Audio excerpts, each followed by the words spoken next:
evening and welcome to the Henry Schein Dental Academy webinar series. My name is Corinne and I will be your moderator.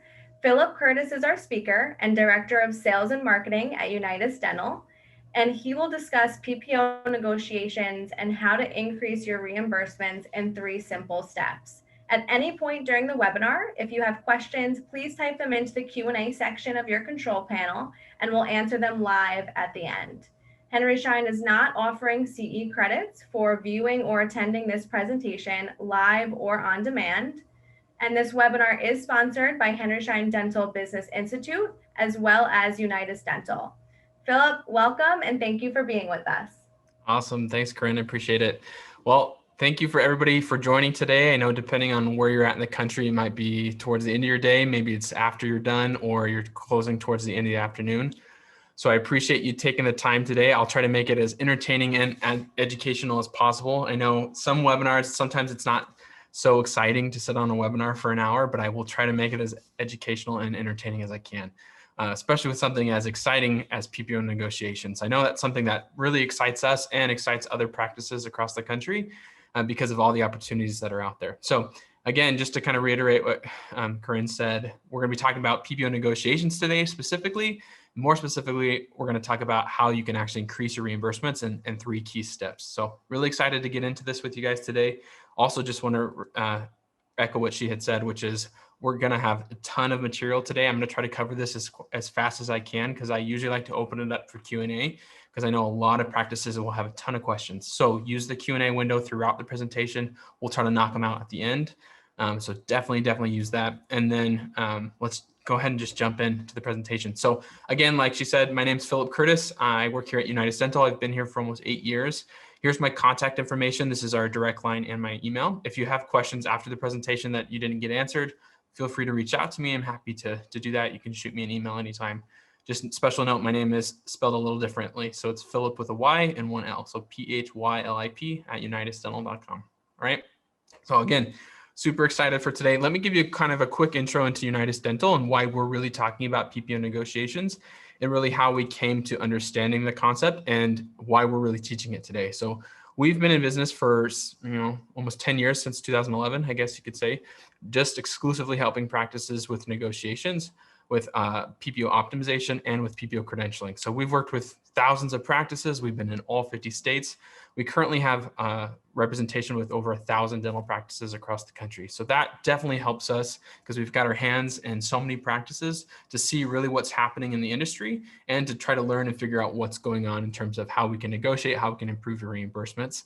And so we're going to really be sharing all the secrets that we have today. We're going to go through our exact framework of what we do with a client that you can implement and replicate in your own practice on your own. This is something that we haven't really done up until this year. I kind of feel like we're giving away the secret recipe or the secret sauce here. But for the most part, the reason why we're doing that is because there's so many practices that want this, that we know that we can't possibly help everybody, nor that every practice is ever going to necessarily want to work with a third party. They want to keep it in-house.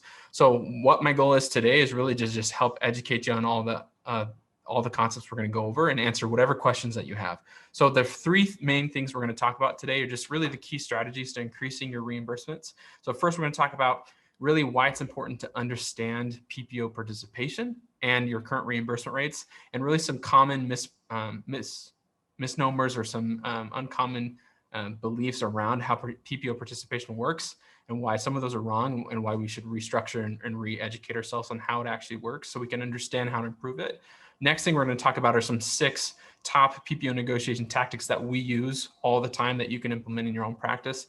And then number 3, we're going to talk about how to maximize your actual negotiation opportunities. So we're going to try to hit all that information today. There's going to be a lot of information that we're going to cover. So if you can, get out a notepad and a paper because we're going to cover a ton of information. So my goal really by the end of today's webinar is if I can do this, I've been successful, which is I want you to believe and know that really the only way to increase your PPO reimbursements and to make more profit each year is by following this step-by-step process that we're going to go over in the presentation today. And what we've kind of coined it as is the PPO negotiation quick start guide. So in fact, what I'm going to be going through today and all the content I'm covering is a ton of information. And when I've done this in the past, practices always want to write it all down. So we've actually taken my entire presentation and I've made it into an actual workbook that you can download for free. So I actually recommend that everybody that's on the call right now goes to this web address. If you don't have this downloaded already, which a lot of you probably do, go to this web address and download the quick start guide. Because really what it is it's a worksheet and workbook going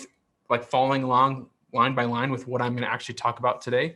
The reason why it's so important to download that is so that way you don't feel like you have to be, frenzy writing down all these notes. You can actually make notes on what we're talking about today. So that's one thing that you want to go download. It's at www.ppoguide.com. You put in your name and your email, you can download that right away. I really recommend you do it so you can follow along with what we're talking about. Okay. So first, again, we're going to talk about those 3 key strategies. So let me kind of jump into those.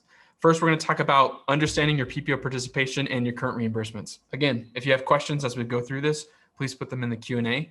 We're going to cover a ton of information. So within that realm of understanding how participation works and your reimbursement rates, we're going to kind of talk about 3 little subtopics. First, we'll talk about how to discover and map out your actual PPO participation.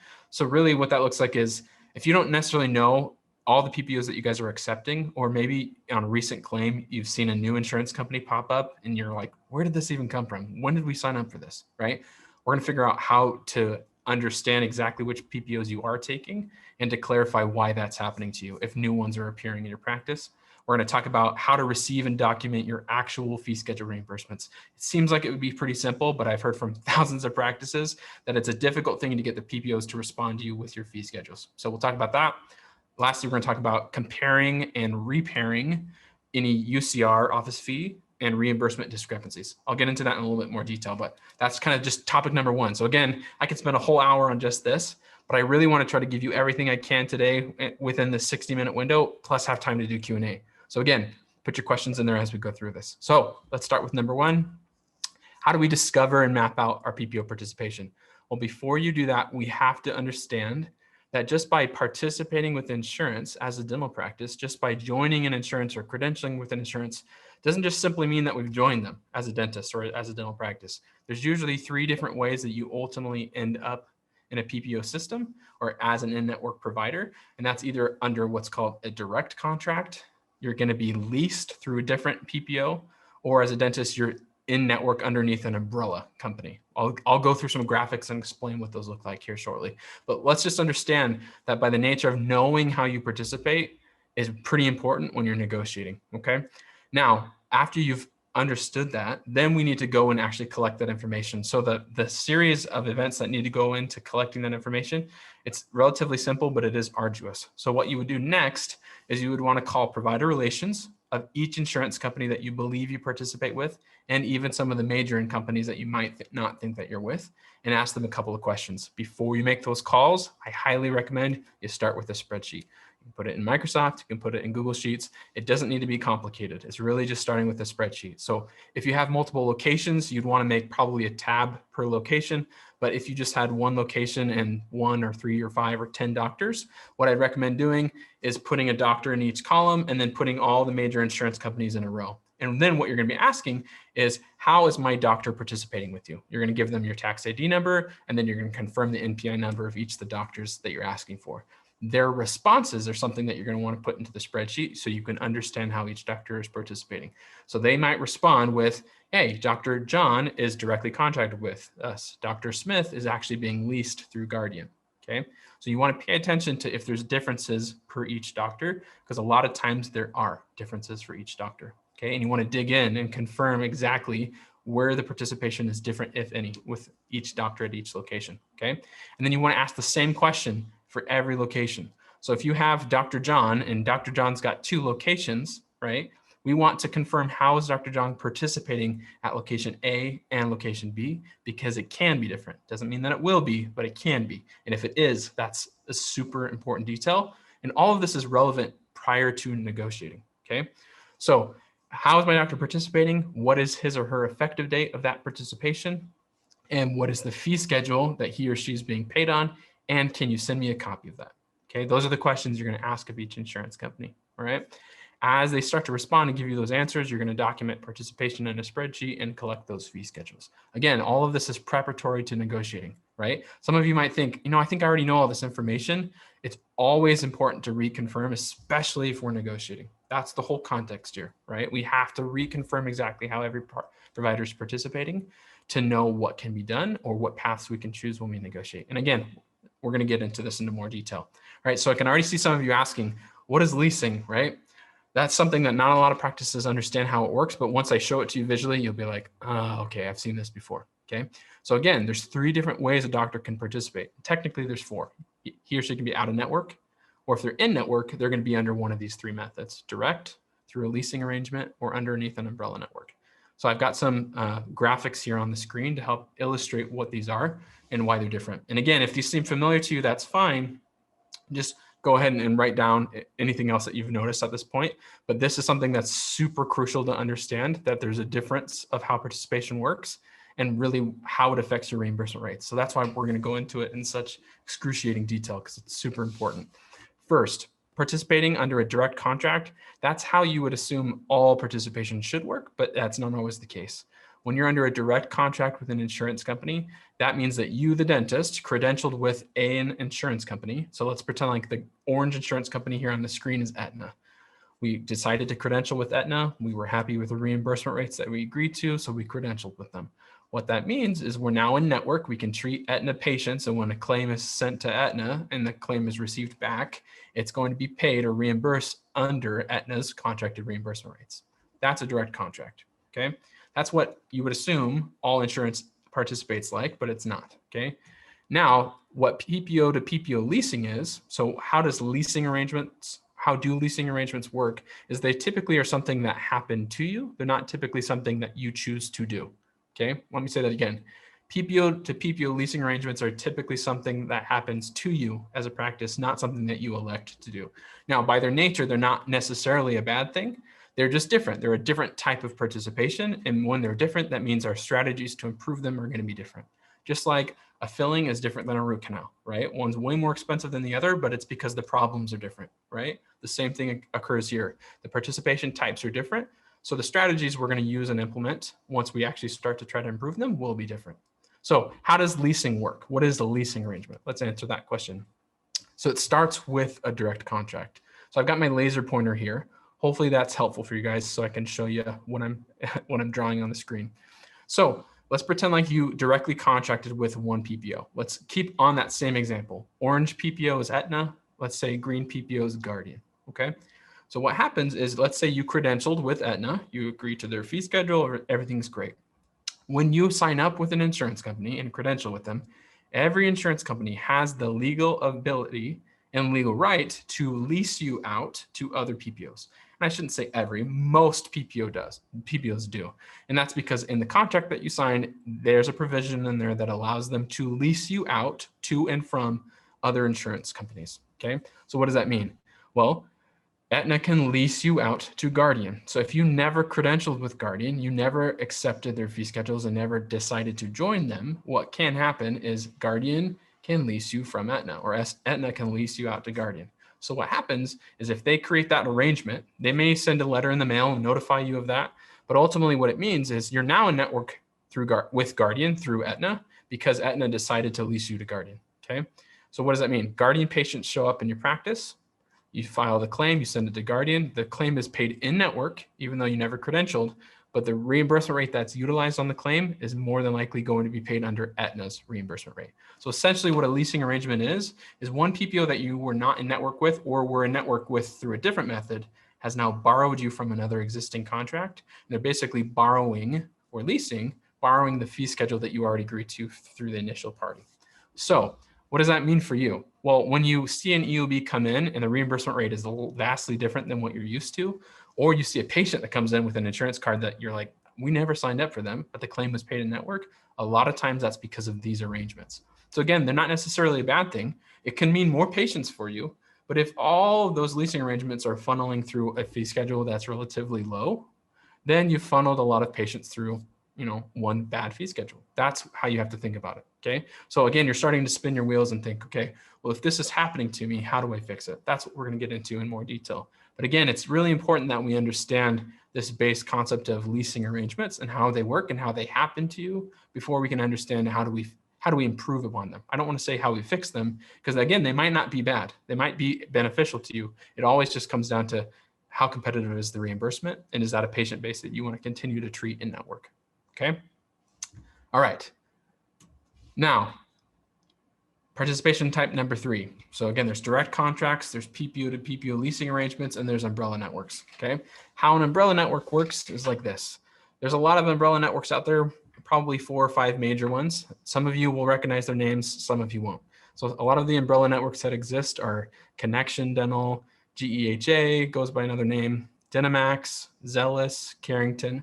Okay. So those 5 carriers, those umbrella networks, typically are not what you would consider a PPO insurance company. They're what's considered a third-party administrator, or we like to coin the phrase an umbrella network because they operate like an umbrella, like I'll show you here in a minute.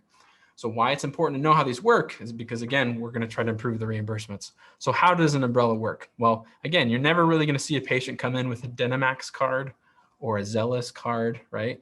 Because these umbrella companies are not insurance companies. They don't sell plans to patients, right? What they do is they go and they aggregate and create a lot of leasing relationships with a ton of insurance companies. So they create this umbrella, right? Just like how we can see here on the screen.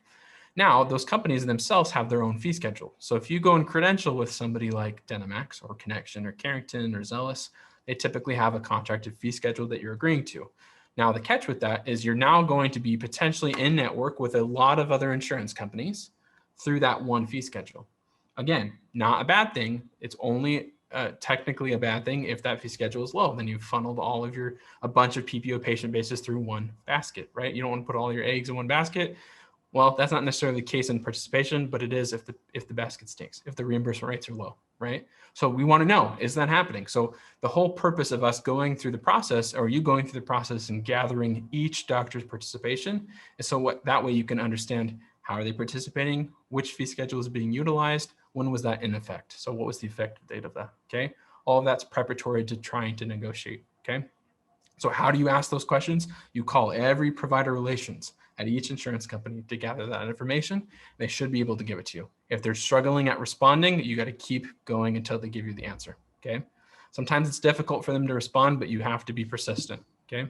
Now, again, what I want to hit home is understanding how each doctor participates is ultimately going to tell you what needs to be done in order to optimize and negotiate. Just like doing an x-ray and an evaluation, or performing an x-ray and evaluation on a patient, is ultimately going to help you create a treatment plan if you're the dentist. It's the same thing here. Understanding your participation and what your web looks like will ultimately create your treatment plan for you, right? Just like the analogy I used earlier. If a patient needs a filling, they need a filling. If they need a root canal, they need a root canal. 2 different problems, a little bit more expensive on both ends, but it's because they're different, right? So the treatment's different. The same thing applies here. If you're directly contracted with a specific insurance company, the steps to increasing the fee schedule are vastly different than if you're currently being leased, okay? It's not that they're necessarily more complicated or one's better than the other. It's just different. That's what you want to understand, okay? Now, the participation is linked at each doctor at each location by each insurance company. So somebody just asked the question, I'm going to try to fire these off as I can. Somebody just asked the question, what if your doctor is participating in all 3? So if it's just Dr. John, right, and he just has his one location, right, he can be directly contracted with Aetna, okay, or he's going to be in network through Guardian, okay. If he has a direct contract, that typically is going to trump any other types of leasing or umbrella networks he participates in. Typically, direct contract will be the primary. If he's not under a direct contract, he's going to either be leased or he's under an umbrella, okay. So that's usually how the participation works. That's what we're gathering. We're calling each carrier and having them respond with the participation. But keep in mind, again, like I said, if Dr. John works at 2 locations under the same tax ID number or even under a different tax ID number, his participation can technically be different. So we're checking per doctor, per insurance, per location. That's why we're keeping this in a spreadsheet, right? And you'd want to make a separate tab for each location so you can keep it straight, all right? So that's how you're gathering participation, all right? Again, if you've got questions, please put them in here so we can kind of knock them out as we go through. The next step is how do we receive and document your actual fee schedule reimbursements? Again, as a part of calling provider relations, or emailing provider relations, you should be able to request your current fee schedule per doctor per location. Some of them are going to send it in a PDF format. Some of them are going to send it in Excel format, but they should be able to provide it to you. Okay. If you're struggling at getting it from them, you need to continue to follow up. Okay. That's a lot of what we do when we do this for a customer, is literally making hundreds and hundreds of phone calls and emails, because we're working with insurance companies and we need all that information, right? Once you get that information back, then you're going to want to make sure that you update your Dentrix or whatever practice management software you're using with those current fee schedules. Okay. So that's how you're going to receive that back. Once you have your fee schedules in your system, then you want to fix some UCR and reimbursement discrepancies. So what I mean by that is you want to enter your fee schedules into a spreadsheet and compare them across your top 35 or most popular procedure codes and what those UCR reimbursement rates are. So we'll get into it in a little bit to figure out how do you understand what your top procedure reimbursements are. We'll get into that. But for now, let's just talk about how do we compare these and why it matters. Before you negotiate with an insurance company, if you come to the table and your UCR or your office fee is $50 for a procedure, the PPO assumes and wants to show to the patient that there's a reimbursement rate that's discounted off of the UCR. Okay. If your UCRs are low for your area, right? Or let's say they're lower than what PPOs are willing to reimburse in your area, you're going to have a hard time arguing that your reimbursement rate needs to come up if it's already above, or in your area, it's already above what you've said your list price is. For example, if you say it's $50 and they're paying other practices in your area $60, you're never going to get $60. You're probably going to get like 20, okay? Because they need to show a discount and they're never going to pay you over your UCR if you're in network, okay? So by entering those fee schedules into a spreadsheet and comparing them against your UCRs, you should be able to see any of your reimbursement rates. If any of them are higher than your UCR, you need to raise the UCR where necessary. No UCR should be below your highest reimbursing PPO fee schedule, okay? To further make sure that your UCRs are both competitive for your area and above your reimbursements, you can utilize percentile-based analysis tools to ensure that they're competitive for your area and also higher than your highest reimbursing fee schedule. So percentile-based analysis tools, Henry Schein has one of the best ones in our opinion. So you can utilize that. You can reach out to your Henry Schein rep or go online. I believe it's online. But those analysis-based tools, that's what we use for our own customers, is to figure out if you're competitively priced for your area, right? So what are all of the, what are a lot of your peers pricing your UCRs at for your area? And then also how do those compare against your reimbursements, okay? And again, what we're talking about is UCR, not the reimbursement rate. We're talking about UCR. So UCR is your office fee. That's what you've said your sticker price, your list prices for your procedure, okay? The reimbursement rate, so what the PPO pays you is different, right? That's the reimbursement, the discounted reimbursement rate off of the UCR. What's technically available through analysis tools like Henry Schein's is the UCR rate, right? What are other practices paying in my area? That's an available thing that you can see. Reimbursement rates, that's not technically something you have access to, right? So why you would try to negotiate is you want them to come up as close to your UCR as possible because you want to be paid a more competitive reimbursement, okay?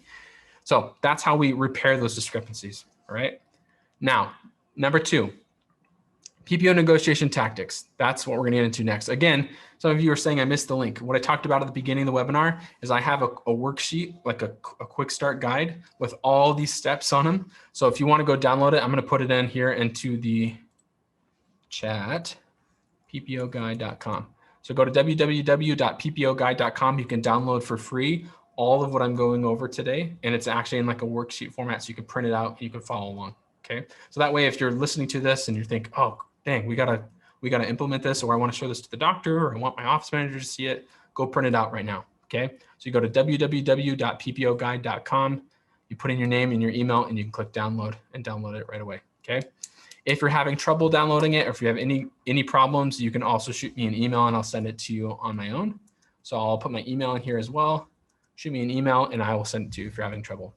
Okay. Let's jump into the negotiation tactics. So number 1, how do we ensure we're not wasting time on the wrong procedures when we negotiate? Because that's possible. Number 2, how do we approach the actual process to make sure we're effective? And number 3, how do we compare those offers when they do come back from the insurance company to make sure that they're competitive? Okay. All right. Now, again, there's your final reminder. I forgot I had the slide. So if you want to download the step-by-step breakdown of this exact framework, you go to PPO or www.ppOguide.com. And you click on your email, put your name, your email, click download. and then it will actually send you an email. Somebody just put a comment in there. Yes, it will send you an email with the download right there, okay? And again, if you get stuck or it's not working, shoot me an email and I'll send it to you after the call today. All right, now we want to talk about how do we ensure that you don't waste time on the wrong procedures. Number one, first thing we want to do is we want to export an annual production summary from your practice management software. And we want to ensure that that report is listing out all of your procedure codes, the quantity, so how frequently you did those in a 12-month period, and what the production was, so the total revenue generated from those procedures. So an annual production summary is something that every practice management software can export. It's very easy. If you're having trouble figuring it out, everybody has support documents on how to get that out. So Dentrix, it's super easy, whoever else you use. We need a 12-month report showing all the procedures. So it would be every CDT code, how frequently you did that, and then how much revenue you generated. Then if you plug that information into a spreadsheet, you should be able to sort the procedures by the highest grossing production. So what generated the most amount of revenue per procedure code? Then you're going to boil it down to your top 35. So those top 35 procedure codes are what you're going to use when you're analyzing offers from the insurance company. If you were to look at an entire fee schedule, there's literally 900 reimbursements. It's almost impossible to analyze that appropriately. You want to analyze it by the procedure codes that generate the most revenue, because that's going to influence the business the most. That's how we do it for our customers. We've been doing it like that for 10 years. Believe me, that's the best way to do it. Okay. So you're going to use those procedures in step 2 and also when comparing these fee schedule offers. Okay. So let's go to the next step here. All right, now approaching the PPO negotiation process. To approach the negotiation process, you will reach out to provider relations. So if you've gotten a response from somebody with a fee schedule in participation, that's the person you want to approach. Or you can reach out to the general provider relations. And what you want to request is a fee schedule increase, okay? You're going to say, I'd like to request a fee schedule increase. We're unhappy with their reimbursement rates. You're going to pay attention to your PPO participation first. In any leasing arrangements, you're going to ask for increases on the fee schedules for the main payer. So what does that mean? That was pretty complicated. So for example, if while gathering your participation, you find that you're in network with Guardian, but you're paid under Aetna's contracted fee schedule, the person you need to negotiate to improve Guardian's contracted rates is Aetna. So you need to go to Aetna in order to increase the fees for both patients, okay? That's what we're talking about here. That's why participation matters, okay? So knowing that you participate with Guardian but through Aetna means that for Guardian patients, the reimbursement rate that's paid is Aetna's fee schedule. So who do we need to negotiate with? Aetna, okay? That's why participation matters for negotiations. It matters even more when you start to optimize, which I'll get into here in a minute, okay? Everybody good? Again, questions, put them in the Q&A. We're gonna have a ton of time to go over Q&A. So put them in there if this isn't making any sense. If I'm talking too fast, let me know. I just want to get through all this information so we have enough time to answer questions. So that's approaching the negotiation process, reaching out to provider relations, asking for a fee increase, indicating that you're unhappy with your reimbursements, and then pay attention to your participation. Make sure you're negotiating with the payer who's actually the reimbursement rate that's being used when the claim is paid, okay? Let's say an insurance company responds to you with a fee schedule increase. How do we make sure that that's competitive? How do we know that that's actually a good fee schedule increase? Well, using the previous steps, we first want to identify the 35 procedures that have the highest quantity in production, okay? And then in a spreadsheet, you're going to compare your top procedures, your current reimbursements. You're going to plug in what you're currently being paid, and then you're going to plug in the new reimbursements, okay? Excuse me. Then you're going to pay attention to annual frequency of each procedure when you're evaluating offers. So when you are looking at your production summary, we want to know how frequently does each procedure occur? Because when a fee schedule offer comes back from an insurance company, there are a lot of times where they will increase some procedures and maybe decrease some other procedures, okay? That's a tactic they use because they're giving and they're taking, right? A lot of PPOs will do that, and so it's very important that you pay attention to that. Why? Well, a $100 procedure increase on this code could be outweighed by a $5 decrease if you do this procedure 1,000 times and you do this one 100 times, right? Just it's a matter of the math. So that's why we want to know how frequently do we do these procedures, right? And again, that's only for one insurance company, so it's going to be a portion or percentage of all the production you've done, but it gives you good understanding of this one is done 6 times as much as this one. So even if that's just for this insurance company, that's still going to be a net loss for me. So it's probably not a good increase to offer to accept, or maybe it's a net gain. So again, that's one of the things you want to do is compare those. All right. Make sure that you're looking at how frequently the procedures are performed. Now, another thing you can use as a comparison is how much more of a percentage increase is this off my current fee schedule, right? Is it an actual percentage increase or is it a net loss? Another thing you can do is compare it against other PPO reimbursements. How does this compare to my other reimbursements, okay? Now, auditing your EOBs after you accept a fee increase is probably the next most important thing that you want to do. So if you get a fee increase, you look at it and it's a net gain for you and you're happy with the reimbursements, then you can accept it. You sign the fee schedule, you send it back to the insurance company, and then you want to make sure that you actually audit your EOBs after you've done that to make sure that you're now paid on the higher fee schedule. I can't even tell you how many practices I talk to all the time who have done this on their own and have never checked to make sure that they're paid correctly, or they did and then they stopped checking and it changed. Okay. So it's something that you constantly need to keep up on. You need to make sure that you're holding the PPO accountable to reimbursing you what you agreed to, but then you're also verifying that at the same time. So some fee schedule increases can take some time. Like in our experience, sometimes it takes them 30 to 60 days to go into effect. So take that into mind, and you want to get like an effective date from the rep you're negotiating with. So that way, if this claim was paid after my effective date and it was paid on the old reimbursement, I need to kick it back because I'm owed the new reimbursement rate.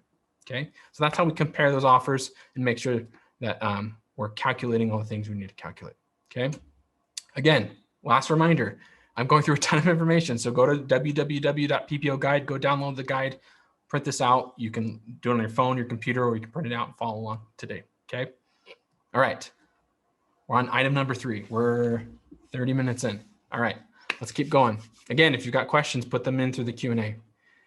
Now, we talked about how to maximize your negotiation opportunities, all right? So we've gone through how to understand your participation. So we've kind of covered some common misnomers about how participation works, how leasing arrangements occur and how they happen to you.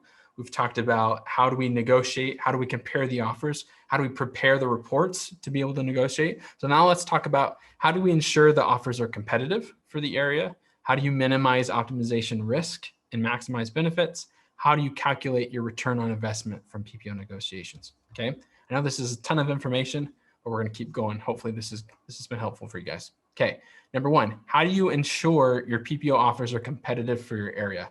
The best way, and this sounds pretty biased, but the best way to ensure your offers are competitive is you want to seek professional representation before you negotiate with your PPOs. If you negotiate and accept offers prior to proper representation, a lot of times you will be locked into that fee schedule for a minimum of 2 years. That's how most PPOs operate. If you've gone to the table to negotiate, they've given you an offer, you've accepted it, and then they put it into effect, they will lock you into that for a minimum of 2 years, okay? So if you're going to get locked in and you wanna ensure that it's competitive and what you've done on your own, you wanna make sure you've had a second pair of eyes to look at it, that's something you wanna hire professional representation for. Obviously, that's what we do. That's why we're talking about this today.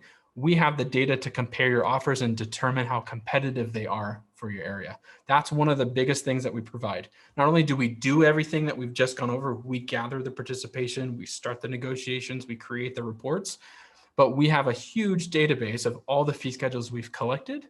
And so we typically know what a good reimbursement rate looks like in a given area because we've been doing this for 10 years. So if you want to feel comfortable and know that your offer is competitive, that's why you would seek professional representation. Number 1, because you can outsource all the process that we've just talked about, but then also you get to leverage all the knowledge that we have to ensure, hey, is this offer actually good or is it actually pretty low for your area? So not only that, but we've got high-level insurance contacts. So a lot of the practices that we work with, we're interchanging with somebody that's just a certain person at an insurance. And this usually isn't somebody that you have access to. So they're higher than provider relations. There's somebody that might be able to respond quickly or has more power or more leverage, okay? Again, we've negotiated for thousands of practices. So that benefits us a lot. We know who to talk to. We know what to say. We have the information and we can do it. And this is all we do. So again, it sounds pretty biased, but if you want to ensure that they're competitive, that's ultimately the only way you can. Because a lot of insurance companies make it so that way you can't actually share fees across peers in your area or peers across the country, okay? Because there's limitations within your contract to do so. So the only way to ensure they're competitive is to have professional representation. The same goes for buying and selling a house. Sometimes the most effective thing to do is to hire an agent to help you in that transactional process. The same thing applies here again. But what we're going through today is I'm showing you that it's not only possible, but it's done thousands of times a year. by both us and by practices across the country. So the one thing that I want everybody to realize is it's not a matter of, is this possible? Of course it's possible. Practices do it all the time. We do it all the time. It's just a matter of doing the work and putting the work in to actually accomplishing it, okay? So we have a highly trained team. Obviously, we've got years of experience. We have a proven track record of negotiating and optimizing. So ultimately, how do you ensure those offers are competitive? If you're going to follow this process and want to make sure that it's competitive, you can hire a professional representative to evaluate those offers for you, or you can hire somebody to do the whole process for you altogether, okay? Now, let's talk about how do you optimize risks and minimize benefits when it comes to optimization. So one of the things that we haven't talked about in detail is optimization. So we've been talking about negotiating with individual PPOs, which is a pretty important aspect, but the next aspect of how do you get an additional increase is optimization.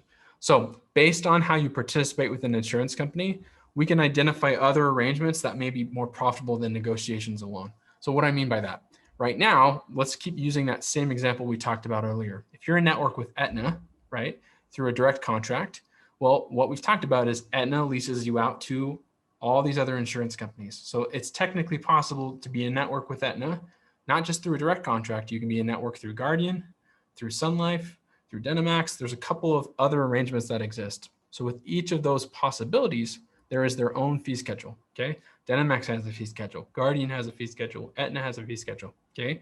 There's pros and cons to switching your participation, but a lot of times there's reimbursement rates out there that exist that are higher than what you're paid on now. It's just a matter of optimizing or switching participation to take advantage of that higher paying reimbursement. That's what I mean by optimization. So that's what we do for practices all the time, is we identify those arrangements that are probably more profitable than just negotiating with a single insurance carrier, okay?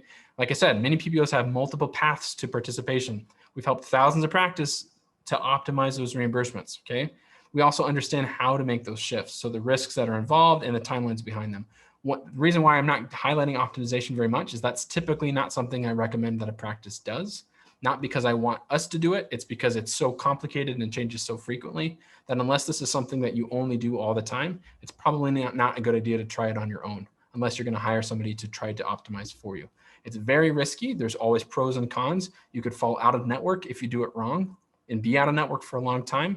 You could lose patients. There's a right way to do it and there's a wrong way to do it. So again, I kind of compare optimization to like pulling your own tooth. Could technically somebody go home and pull their own tooth? Sure. But should you have a dentist do it? Probably. With optimization, can you try it on your own? Yes. Should you do it? Definitely not. That's my biased opinion, but take it or leave it. That's what we believe. Optimization is probably not something you should try unless you hire a professional representative to do it for you. Negotiations, again, it's pretty clean cut. If you want to ensure the offers are competitive, that's where you would hire somebody. Otherwise, if you're not worried about that, it's possible. You just have to go through this framework and actually follow it all the way through, okay? Again, put your questions in down below if you have any. Now let's talk about how to calculate a return on investment from PPO negotiations. So this calculation is going to be the same, right? It all just depends on what your production is. So we've implemented this plan, this framework for thousands of dentists across the whole country for 10 years. And so it's something that we can implement for you, okay?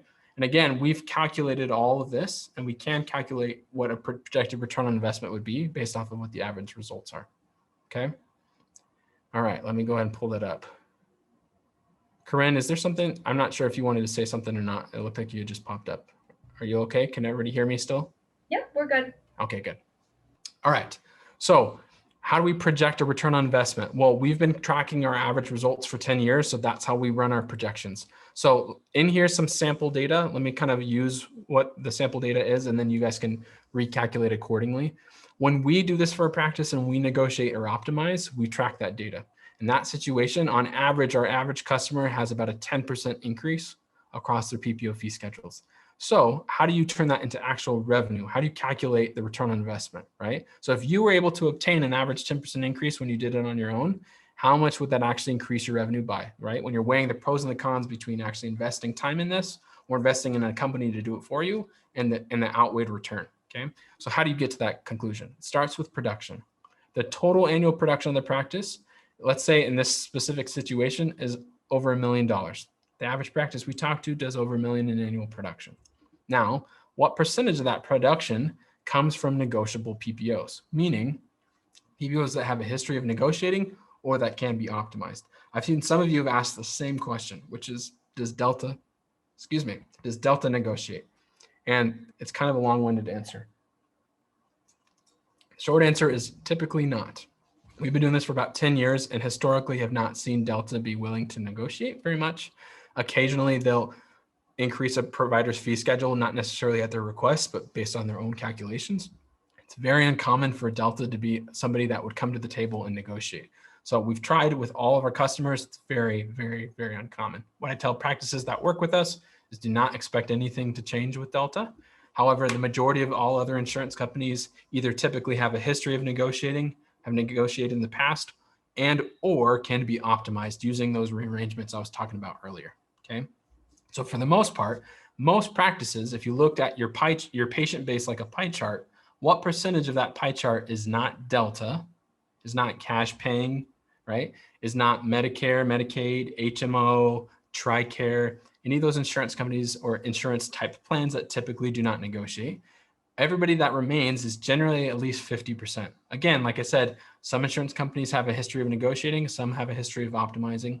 Every PPO goes through seasons of time where they're more willing to negotiate than others. But most every insurance company has either had a history of negotiating and or can be optimized. So for the most part, it's usually at least 50% of your patient base that remains under plans that we've had a history of negotiating with. So if you start at $1 million and you reduce that in half, then you get to 500,000 in production. At a 10% average increase, that's how you get to about $50,000 return. Again, this is all a projection. This is based off of a couple different numbers. This is what we've experienced. This may not be your experience. May not be your experience if you work with us. How we calculate a projected return on investment comes down to a couple of factors. A lot of how we calculate it is based off of your top 35 grossing codes. We take those, we put them into a report. We multiply them by the dollar gain out of a factor of 10. The reason why we use a factor of 10 is because it's the most conservative factoring that we've found is most reasonable for an individual insurance company. So again, we run our projections back based off of real calculations, but again, they're projections. However, what we feel pretty confident in is what our averages have been because we track those. So in a situation where we work with an average practice, a 10% average increase on half of their production, that's how you get to $50,000. Okay, so that's how you calculate your average return. Now, what's your average going to be? I don't know. It depends. If we work with you, the average customer, that's what the range looks like. If you do it on your own, it depends on what you're able to obtain. But that's how you calculate it is put a finger on what you think the average increase could potentially be. What is your production? Reduce it basically in half and then calculate accordingly. Again, okay, so that's our best calculation projection that we can offer for most practices.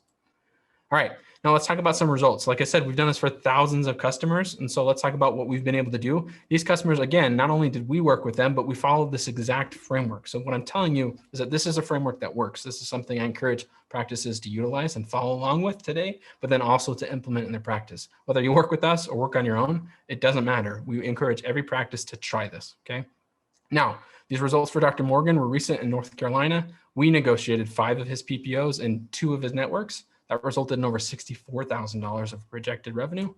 Dr. Baker in Texas, 5 PPO contracts, 3 networks were optimized. That was over $79,000. And then Dr. Young in Florida, even better, 7 PPOs, 4 contracts, over $100,000 in additional revenue. Again, these are projections. These will not necessarily be your results, whether you work with us or do it on your own. But what I'm saying is it's possible, okay? If you know what I can guarantee is if you don't touch anything in your practice, your reimbursement rates will not get better, okay? More often than not, they'll actually probably go down because a lot of PPOs will continue to lease with each other and that will continue to find lower and lower fee schedules. So if you do nothing, your situation will more than likely get worse. So the question isn't, what's the best upside for me? The question is, what are you going to do about it? Are you going to approach this or somebody else going to approach it for you? Again, we believe that we're the best suited to do that. But if you want to do it on your own, here's a great place to start through the quick start guide. Okay. So again, if you're looking to negotiate, if you're looking to optimize, there's 3 things that I want you to realize. Number 1, like I just said, every practice needs to improve the reimbursement rates. Okay. If you don't improve your reimbursement rates, one of 2 things are going to happen, or maybe both. Number 1, they're either going to decrease over time as PPOs continue to lease or change their fee schedules. Or number 2, even if they stay the same, if the base profit that you make per patient stays the same, guess what's not going to change? Your cost, right? Everybody at a practice wants raises. Everybody puts away money for retirement. We always have to buy new equipment. Our rent's going to go up over time. So your overhead will increase, Okay. Even if it's incremental, it's going to increase. There's a ton of practices I talk to that say, I did more production last year and I took home less. Why? It's because the reimbursement rates are either dropping or your overhead is increasing. Okay. So the profit you make is going to shrink unless you move one of these two things. You can decrease your cost, which is pretty dang difficult, especially today, or you increase how much money you make per patient. So how do you do that? Not necessarily by increasing your UCRs, it's by increasing the reimbursement rates. So that's what we help you out with, okay? So every practice needs this. If you want some help, or if you just want to bounce questions off, or if you want to talk about this in more detail, you can speak with one of our team members today about your specific practice, your goals, totally free. It's a complimentary 30-minute phone consultation. You can go online, you go to www.unitas, that's our business name, UnitasHSD, as in henryscheindental.com. Go in there, find a time that works for you, book it. It's 30 minutes over the phone. They'll do a screen share if they need to, but it's free game. Ask whatever you want and we can talk to you about. It's a consultation, not a sales pitch. They're there to help you understand what your best options are. If that's working with us, great. If it's not, that's fine. If you need some help understanding more about how this quick start guide works, feel free to ask questions there. Again, just one more plug and reminder, you can download the guide, everything we've just been talking about, through www.ppoguide.com. All right, so that's all I wanted to go over today. Now what I want to do is go through Q&A. We've got a ton of you on the call today. I want to make sure that we can answer as many questions as we can. So I see some of them have come through the chat, some of them have come through Q&A, which is totally fine. If you have further questions, keep putting them through the Q&A, and then I'll try to mark them if they're answered. And then if I don't get to your question today, then I will try to follow up with you personally via email and answer those questions. Again, my email address, I wish I would have put it on here, but again, I just put it in the chat just now. So it's my first name, Phylip@unitasdental.com. Feel free to email me as many questions as you need to, but let's go ahead and jump into the Q&A, okay? All right, so I apologize. Some of these are from the very beginning, but I'm gonna go back through and just try to answer these, all right? All right, so first person asks, how do I leave a direct contract with MetLife and see MetLife patients under the Zealous umbrella? Does MetLife penalize? Now that's a good question. It really just depends. In our experience, when you're optimizing, specifically with MetLife, a lot of times there's 2 points in the year where that's possible. As far as I'm aware, I think that's in May and October, if you're going to leave a direct contract and try to make it shift. Again, making that shift is pretty risky. I do recommend you call somebody on our team to talk about when is the right time to do that and what they've been experiencing because they've been doing it in terms of, is there any type of penalization and what has been the out of network time, if any, okay? So I would talk to one of them. The person that you're gonna talk to is doing this for hundreds of practices and is currently doing that exact optimization opportunity. So I would recommend speaking with one of them. But as far as I know, there's usually 2 points in the year where that's possible, but it just depends on your area, depends on your fee schedule, depends on how you participate. And as far as I know, when you do make that shift, it only includes some MetLife patients. So that's another thing to keep in mind. It's not going to benefit all of your patients. And I do believe there's a plan that drops out of network when you make that switch. So again, all the more reason to hop on the phone with one of the team and ask them about that specific situation. They'll give you some more insider info, okay? All right, somebody said, email me, please. It's not working. Again, if you're not able to get the download, go to that website, click download. It's going to email you the link. It's not going to appear on the page right afterwards. It's going to send you an email. So go check your email and you should be able to pull it up from there. Again, if you can't get it or it didn't show up, shoot me an email again and I'll get it to you, okay? What if an insurance company says they do not negotiate their fees? Well, there's a couple ways that I think we could probably answer that. First, there are some insurance companies that have a history of negotiating more than others. What I typically say is that almost every insurance company in our experience of doing this for over 10 years has gone through seasons of time where they're more willing to negotiate than others, okay? And so in that situation, it's not uncommon for a PPO to deny a request to negotiate, but a lot of them do deny negotiations. And then when we approach them, they still negotiate, or they'll deny us negotiations. And then we'll either try to optimize if we can, or if you're still unhappy with the reimbursement rate, you will be happy and fine with trying to terminate the plan. There have been times where if a provider is willing to terminate, then the PPO decides to actually negotiate or at least keep you on your current fee schedule, okay? So again, what I will say is tread lightly though. We don't want to use termination or that kind of thing as a bluff. You need to be completely aware that that's a possibility and that the PPO is okay with you leaving if that's going to be an option, okay? Those are things that we coach you through when we work with you as a client. But again, it's not uncommon for them to deny negotiations. But luckily, like I said, many PPOs have tons of partnerships with other insurance companies. So if I go to one PPO and negotiate with them and they don't negotiate, or they come back with a low fee schedule, typically there's other paths to participate with that insurance company that are probably still going to be better than what that insurance company just offered. So all in all, a lot of times when you're denied, that's not the only card you could play and the door is not entirely closed. There's usually some other options available.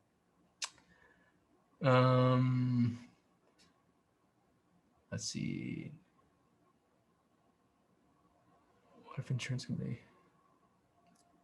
Okay, another, what if they don't negotiate? Somebody asked, do DSOs or groups typically get higher reimbursement rate? It's been our experience that it just varies. Some DSOs are able to negotiate at a high level. An insurance company will give them a joint fee schedule. It's not been our experience that they necessarily get higher reimbursement rates. It just depends. So it's not usually that it's higher. It's more that the DSO gets to share, or a multi-location, multi-site practice is what we should clarify, gets to share a fee schedule across multiple locations. Again, that varies. It depends on the PPO, it depends on the state, and it depends on the PPO's willingness to do that for you. We've been able to obtain that for multi-site locations we've worked with, so that is a possibility. Okay, somebody said, I understand that some insurance companies no longer allow a third party to negotiate or credential for a dental office. Is that what you understand? So in my experience, the only people that's really denied us to be able to negotiate is Delta. Delta denies most everybody to negotiate. There's not, to my knowledge, a PPO out there that's refusing to negotiate with us as a third party or to allow us to credential. We credential hundreds and hundreds of providers every month, which is one of the competitive advantages we bring to the table when we negotiate for a practice, is we're able to bring doctors. So that allows us to come and negotiate at the same time, okay? That's one of our competitive advantages. So not to my knowledge, right? Like I said earlier, though, there's PPOs that go through seasons of time where they're unwilling or more difficult to negotiate with. Again, those are seasons of time. So where there's been PPOs that negotiate, then they go through a period of time where they try not to, and then they end up opening their doors again. Got to understand that PPOs operate like businesses. So the way that they make money is they collect premiums from a patient and then they pay out on claims. So in order to remain profitable, they can only afford specific reimbursement rates over time. So they have a budget that allows them to pay out specific amounts. If they've hit that budget or are unwilling to, then a lot of times they're more unwilling to pay a higher reimbursement rate. But again, that can fluctuate over time. All right. Let's see. Again.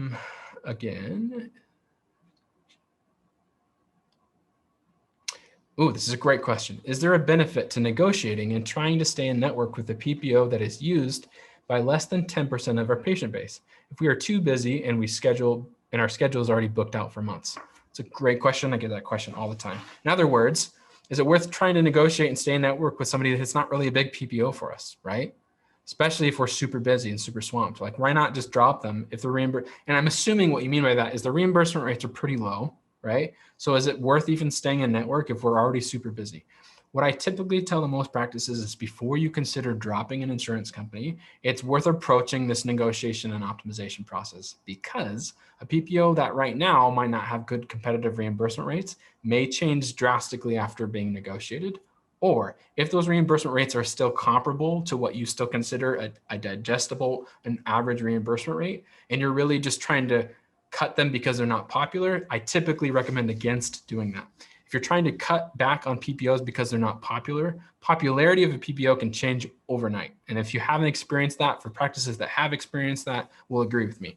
Why that can happen is because your school board, Walmart, Best Buy, whoever's in your area that sends you quite a bit of patients, they can switch benefits overnight, right? And then all of a sudden, one PPO that wasn't very popular for you is now a super popular PPO, or vice versa. So what you don't want to do is try to trim the fat on PPOs that aren't popular just because they're not popular. And then all of a sudden when it shifts, you go scrambling to try to go back and network. Well, at that point, everybody's scrambling to go back and network. So do you think the PPO is very incentivized to put you back onto a great fee schedule? Probably not. So the name of the game here is, which PPOs are we willing to accept that are easy to work with, that have competitive reimbursement rates?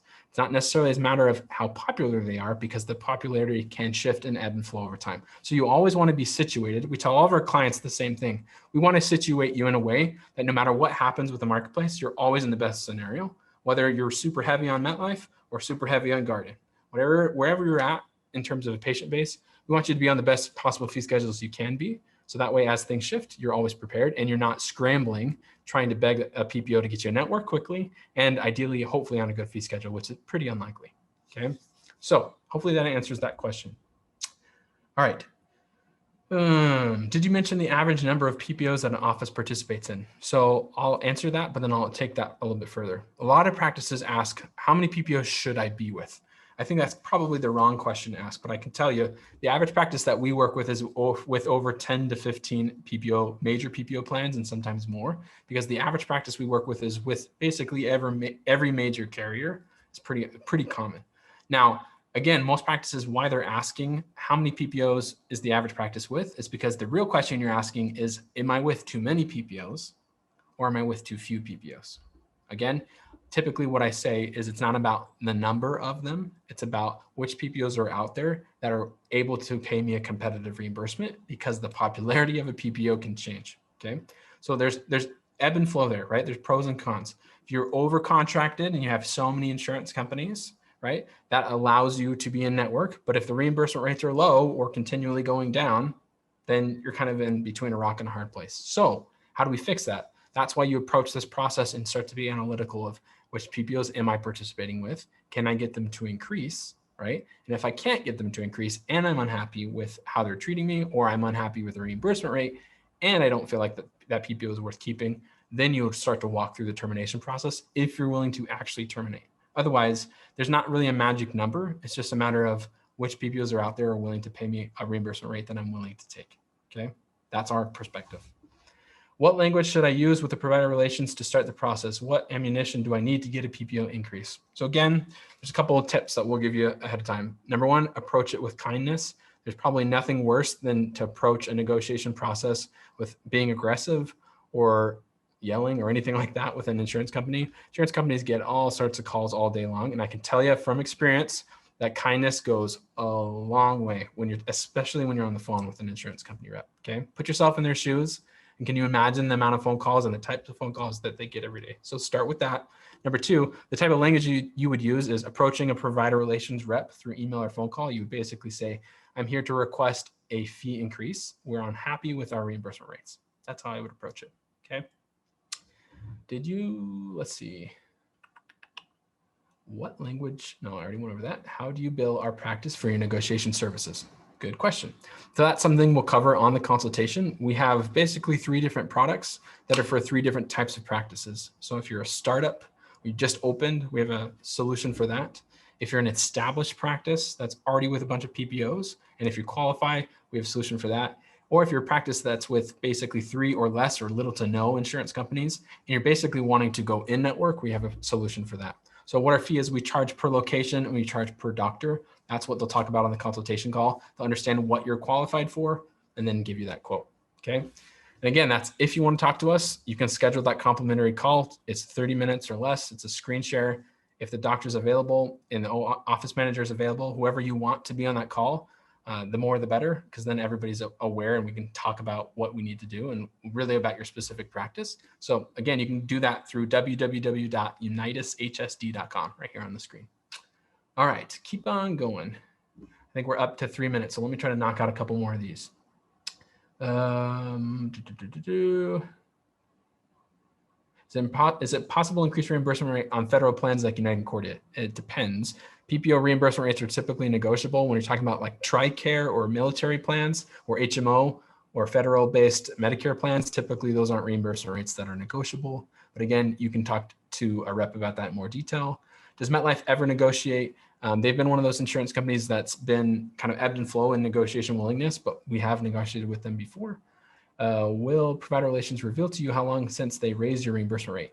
Typically, yes. Usually they'll give you an effective date of either the fee schedule of when you contracted it, or they should be able to give you the effective date of when they put that fee schedule into place. So they should be able to tell you that. Is there ever an opt-out option on leasing arrangements? Is that something we should look into in the contract? Typically, yes. A lot of practices are unable to opt out or don't know how to opt out when they're credentialing. but a lot of times you do have the ability to opt out from a leasing arrangement. So if you're networked with Guardian through Aetna, there is an ability to typically opt out of arrangements like that, but you want to be very cautious when you're doing that because it's kind of like a web. You got to think of it like a web. If you snip the wrong piece, the whole thing can come crumbling down. So you have to understand how they work together. So again, before you optimize like that, I recommend that you either one, talk a lot to Aetna and Guardian and talk about how they're working together, if that was really the example, and two, talk to somebody like us if that's what one of your plans are, and they can kind of give you some consulting through that. All right, will the full recording of the webinar be shared? Yes, we're recording it right now. We're going to send that out afterwards. Also, go download the guide. That's going to give you the actual guide to implement what we talked about. Insurance companies negotiate higher rates if an associate doctor buys out the older doctor, new tax ID, but same location. Another one of those things that it just depends. We work with a ton of practices that are in the middle of that transition phase. So if that's your situation, it's definitely possible to renegotiate under a new tax ID number. Okay. If they're whether or not they're going to give you a higher fee schedule, it depends on the willingness of the PPO, but that's something we do a ton of times with practices is negotiate those rates after a transition. And we have negotiated higher rates or at a minimum gotten them back to the original contracted fee schedule. Because a lot of times when you switch ownership, they'll actually drop you down. So we have been able to get you back to where you were, or times we've been able to get them above that. All right. I'm trying to skip really long ones right now because I know we're running out of time, but what analysis tools can you use to ensure your UCRs are competitive? Again, Henry Schein probably has the best one. It's the one that we use for our clients. And obviously, if you're on this call, you probably know a lot about Henry Schein and probably have an account with them. So I would reach out to your Henry Schein representative and ask them for a Henry Schein fee analysis. In our opinion, that's the best analysis tool that can compare your current UCR office fees against what's being paid or what your peers are charging in your area to see that it's competitive. Okay. And again, UCRs are not reimbursement. That's what I want to delineate. A UCR is your list price, your office fee. Okay. That's typically publicly accessible data that Schein has and can create an analysis around. Okay. All right. We're at 4 o'clock, 4:01. Corinne, I don't know if you want me to stop at this point. It's up to you to decide what you want us to do. So if you have a few extra minutes to answer some questions, you certainly can, or we can end here. Cool. I'm going to keep going. I got, I think, maybe 5 or 6 more that I haven't knocked out yet. Okay. Let's see. Let me go up to the very top here. Got some in the chat window.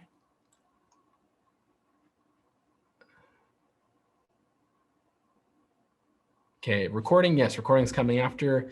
What if they say they don't negotiate fees? I think I answered that.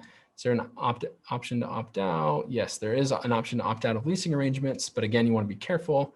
How does it work for a specialist office like orthodontia who are submitting the same codes consistently? So when you're a specialist, not much changes in the negotiation optimization process. It's just the amount of procedure codes that are utilized obviously are smaller, but PPOs are still historically willing to negotiate when you're a specialist, not any more so than when you're a general dentist.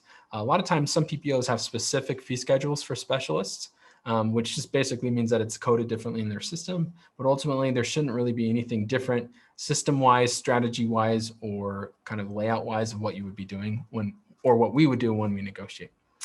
How does the Henry Schein reimbursement tool tell you what the average UCR for a procedure is for your area? Henry Schein has a ton of practices that submit claims through their softwares and services. And so they're able to create a general analysis of what is the average reimbursement, or sorry, not average reimbursement, average UCR for a given area, because those are documented through their softwares. So they're able to pull that data. Also, I believe they have customers that submit that data to them. So their data set is pretty robust of UCRs across each zip code in each area. So they create percentiles and then compare your UCR against that percentile. Next, I understand that some insurance companies no longer allow a third party. I already got that.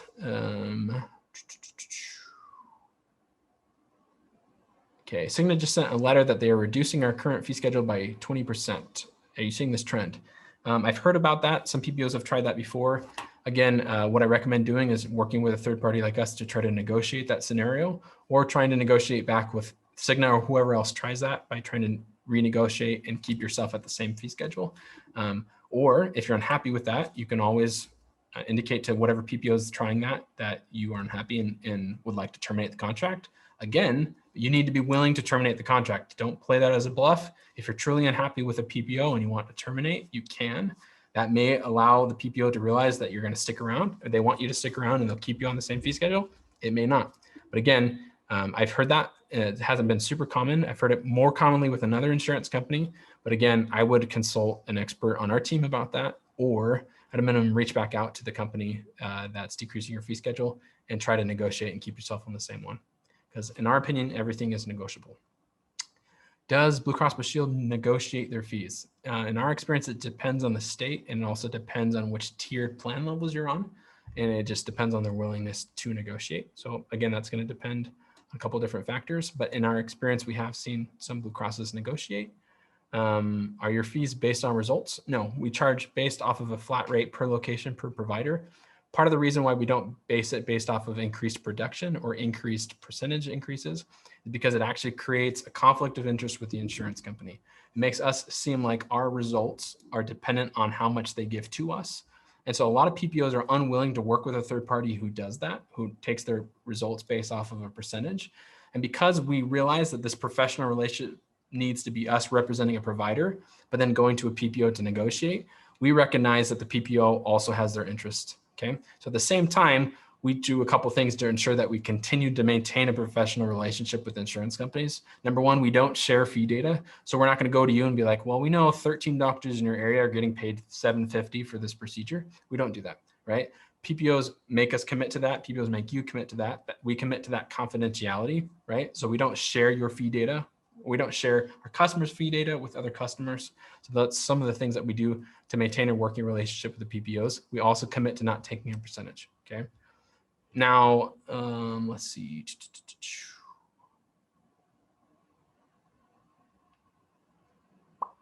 Somebody says, I was under the understanding that your network rates are dependent on how other providers in your area were billing their fees.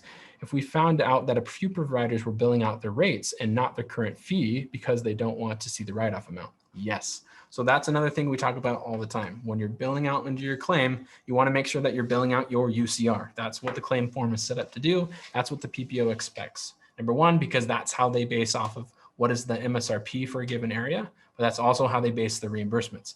If you're billing out your reimbursement because you don't want to see the write-off, you're telling the PPO that that's what your list price is. You're bringing down the average in your area and could be bringing down your reimbursement rates, okay? So A, you want to bill out your UCR, and B, if any of your peers are doing that, you might want to correct them as well, because we agree with that. That's exactly how it's supposed to be done. That's what every PPO will tell you, is you want to bill out your UCR. Last question, can an owner dentist go out of network and have associate providers participate in network? For like 98% of insurance companies, yes, there's some that don't allow that. Or if you do want to do that, you have to fill out a specific form indicating an out-of-network profile for the owner doctor or an associate, and that the remaining doctors are going to remain in network. So it's possible with most insurances. I do believe there's maybe one that doesn't do that. So again, that's something that you probably want to hop on the phone and talk to somebody about and ask which specific insurances let you do that, if that's your plan.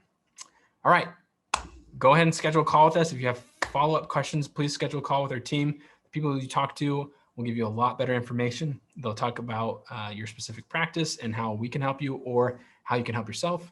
Go to unitashsd.com to book that. If you haven't downloaded the guide yet, I don't know what you're doing, go download the guide so you can follow along and implement this in your practice. That's basically all I had for today. If you have follow-up questions, please shoot me an email. It's down there in the chat. I'd be happy to answer those anytime. Happy to hop on a call with you. But for now, that's all I had. Corinne. All right. Thank you, Philip, for the great presentation. And thanks again to Henry Schein Dental Business Institute, as well as Unitas Dental for sponsoring this webinar. If anyone has any additional questions about PPO negotiations, either please email us at webinars@henryschein.com, or you can contact Phyllis through his email that he put in the chat. Additionally, if anyone is interested in attending future Henry Schein webinars, visit henryscheindental.com/webinars for our upcoming schedule. As a thank you for attending, everyone will receive the recording via email in the next week. And thank you all for joining us, and we look forward to seeing you on future webinars. Thanks, Corinne. Thanks, everyone.